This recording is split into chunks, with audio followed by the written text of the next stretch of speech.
ने की कविता को गिरफ्तार कर लिया है। शाम 5:20 पर हुई है कविता की गिरफ्तारी। हैदराबाद से ईडी ने की गिरफ्तारी। दिल्ली शराब घोटाले में सबसे बड़ा एक्शन लिया गया है। के कविता की गिरफ्तारी पर हामी भड़के हैं। के कविता के घर के बाहर जुटे हामी। दिल्ली शराब घोटाला मामले से जुड़ी इस वक्त की बड़ी खबर आपको बता रहे हैं। केसीआर की बेटी के कविता की गिरफ्तारी हुई है। छापे के दौरान कविता की हुई है गिरफ्तारी। दिल्ली शराब घोटाले में ये बड़ी कार्रवाई सामने आई है कि कविता को आज दिल्ली लाया जा सकता है। जराये के हवाले से ये खबर मिल रही है। जांच एजेंसी के कविता से करेगी पूछताछ। दिल्ली शराब घोटाले में बड़ा एक्शन लिया गया है। केसीआर की बेटी के कविता की गिरफ्तारी हुई है। इस वक्त की बड़ी और अहम खबर आपको बता रहे हैं। दिल्ली शराब घोटाले में हुई है ये बड़ी गिरफ्तारी। के कविता को गिरफ्तार किया गया है। ईडी ने के कविता को गिरफ्तार किया। आज शाम 5:20 पर के कविता की गिरफ्तारी हुई।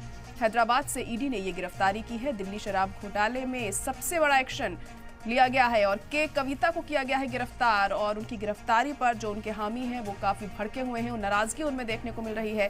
के कविता के घर के बाहर हामी जुटे हैं। दिल्ली शराब घोटाला मामले से जुड़ी इस वक्त की बड़ी खबर आपको बता रहे हैं। केसीआर की बेटी के कविता की गिरफ्तारी हुई और छापे के दौरान कविता की गिरफ्तारी हुई है। दिल्ली शराब घोटाले में ये कार्रवाई की गई है कि कविता को आज दिल्ली लाया जा सकता है।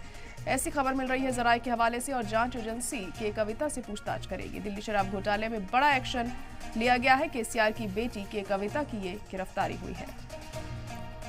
तो अहम खबर आपको बता दें कि के कविता की गिरफ्तारी हुई है और आज शाम 5:20 पर ये बड़ा एक्शन लिया गया कि कविता के खिलाफ दिल्ली शराब घोटाले को लेकर ये कार्रवाई सामने आई है। तो छापे के दौरान के कविता को गिरफ्तार किया। जो उनके हामी हैं उनमें खासी नाराजगी इसको लेकर देखने को मिल रही है।